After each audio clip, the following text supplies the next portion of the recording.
Dalawang babae ang nawalan ng kontrol sa loob ng silid-aralan, ang isa ay sumigaw ng malakas habang may isang lalaki na biglang bumagsak sa sahig.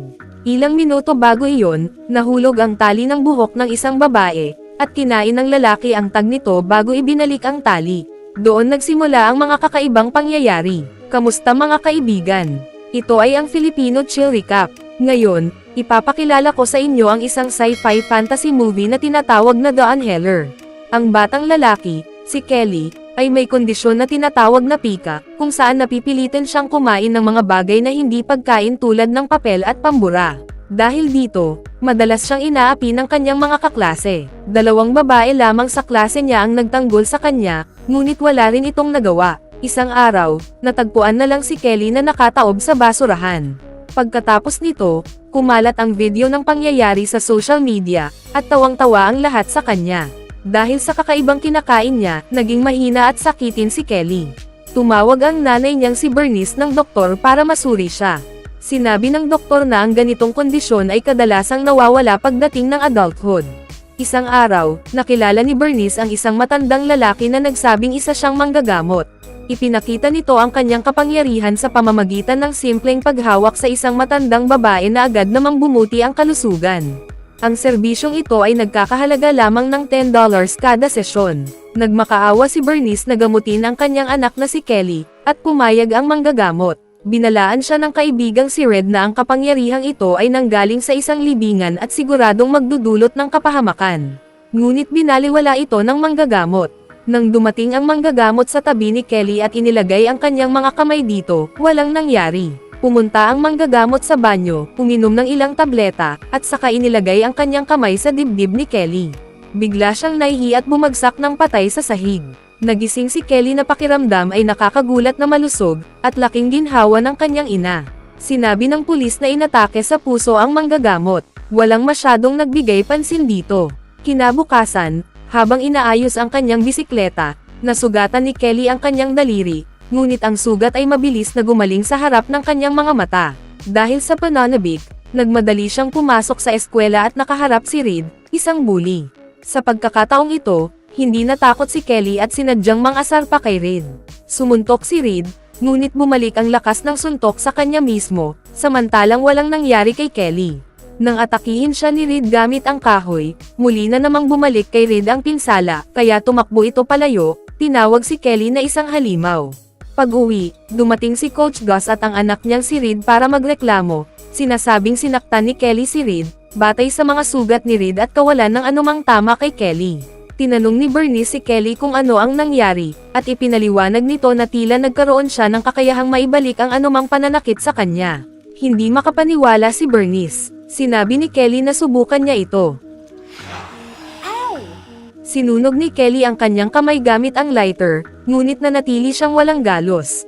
Labis na nagulat si Bernice at, nang mahimazmasan, inutusan si Kelly na huwag abusuhin ang kanyang kapangyarihan at itago ito bilang lihim. Pumayag si Kelly. Dahil dito, naging kumpiyansa si Kelly. Habang nasa klase, nang mahulog ang tali ng buhok ni Dominic, pinulot ito ni Kelly, kinain ang label, at ibinalik ito sa kanya. Nagsimula nang mag-isip si Kelly ng maiinit na eksena kasama si Dominic at Sarah, na ikina-excite ng dalawang babae hanggang sa dumating sa rurok. Natakot si Kelly at tumakas sa silid-aralan. Sa isang school bonfire, nakita ni Kelly ang ilang lalaki na nang-aabala kay Dominic. Pinigilan niya ang mga ito at inutusan silang humingi ng tawad kay Dominic. Nang pumagitna si Coach Gus para pigilan ang away, umalis si Kelly sakay ng bisikleta pauwi. Hinabol siya ng mga bully sakay ng kotse at binangga siya. Dahil sa kanyang kapangyarihan, bumalik ang pinsala sa driver, na agad na namatay. Dumating ang pulis at mga magulang, kasama sina Dominic at Sarah, na nagtanong kung paano hindi nasaktan si Kelly. Inamin ni Kelly ang kanyang kakayahan kay Dominic. Ang investigasyon ng pulis ay nilinis si Kelly sa anumang kasalanan, sinabing ang pagkamatay ng driver ay dahil sa kapabayaan sa pagmamaneho. Galit na galit ang mga bully sa pagkamatay ng kaibigan nila at nagbalak ng paghihiganti. Ang relasyon ni Kelly at Dominic ay mabilis na naging mas mainit, at inimbitahan siya ni Dominic sa kanilang bahay. Habang nagtatapon ng basura sa kanyang trabaho, nakasalubong ni Kelly si Red, ang kaibigan ng manggagamot, na alam ang tungkol sa kanyang kapangyarihan. Hindi masyadong pinansin ni Kelly si Red at umalis. Makalipas ang ilang araw, ikinabot ng mga bully ang isang kadena sa gilid ng bahay ni Kelly at hinayla ito gamit ang sasakyan, dahilan para tumagilid ang buong bahay. Hindi nila alam na nasa loob ng bahay si Bernice, ang ina ni Kelly, nang ito'y tumagilid. Dahil dito, hindi mabuksan ang mga pinto at bintana, at nagkaroon pa ng tagas sa gas pipe. Si Bernice ay natrap. Sa kalagitnaan ng kaguluhan, natambon niya ang isang lampara, na nagdulot ng pagsabog. Nang marinig ni Kelly ang balita, dali-dali siyang umuwi at sumugod sa nagliliyab na apoy para sagipin ang kanyang ina, pero huli na ang lahat. Labis siyang nasaktan. Dinala si Kelly sa ospital para magpagamot pero laking gulat ng mga doktor dahil wala siyang kahit anong sugat. Samantala, lumapit si Red sa sheriff at sinabi niyang may misteryosong kapangyarihan si Kelly. Ngunit hindi agad naniwala ang sheriff. Sa libing ng kanyang ina, halatang-halata ang lungkot ni Kelly. Tumakbo siya papunta sa sementeryo ng mga manggagamot para alamin kung bakit siya may ganoong kapangyarihan pero hindi niya nailigtas ang kanyang ina. Doon siya natagpuan ni Dominic at pinakalma siya. Pumita si Kelly ng dahon mula sa lupa at kinain ito, dahilan para siya'y magsuka ng husto. Nasal-ayan ito ni Sarah. Samantala, iniimbestigahan ng sheriff ang pagsabog na pumatay kay Bernice. Natuklasan niyang tila hinayla ang bahay gamit ang isang kadena. Sinabi niya ito kay Kelly. Sa kabilang banda, patuloy ang mga bully sa panunokso kay Kelly. Sigurado siyang sila ang may kagagawan ng pagkamatay ng kanyang ina. Tumalon si Kelly mula sa umaandar na kotse, at nang huminto ang sheriff, bigla na lang nawala si Kelly. Sa lawa, naliligo ang mga bully. Sinundan sila ni Kelly, kumuha ng isang piraso ng damit, at kinain ito upang gamitin ang kanyang reflective powers. Pagkatapos, sinakal niya ang kanyang sarili gamit ang damit, dahilan para ang isa sa mga bully ay mahirapang huminga at nalunod. Lumapit si Kelly sa dalampasigan para kumuha ng iba pang damit, pero dumating ang sheriff kaya't napilitan siyang tumakas. Kinagabihan, sinabi ni Kelly kay Dominic ang kanyang plano para maghayganti. Pinayuhan siya ni Dominic na hayaan na lang na aminin ng mga bully ang kanilang kasalanan at pagbayaran ito ng legal. Kinaumagahan, sumugod si Kelly sa chemistry classroom. Hinailan niya ang sombrero ni Tony at ininsulto sila, tinawag silang mga duwag na hindi kayang aminin ang ginawa nila. Sa galit, binuhusan ni Tony ng sulfuric acid ang mukha ni Kelly, pero mabilis itong gumaling. Tinadyakan siya ni Sarah, pero ang sakit ay bumalik sa kanya. Dumating ang sheriff, at muli na namang tumakas si Kelly. Kinagabihan, pinag-usapan ni Sarah at Nelson kung paano nila mapipigilan si Kelly. Naalala ni Sarah na nakita niyang kumain si Kelly ng dahon sa sementeryo na naging sanhi ng pagsusuka nito.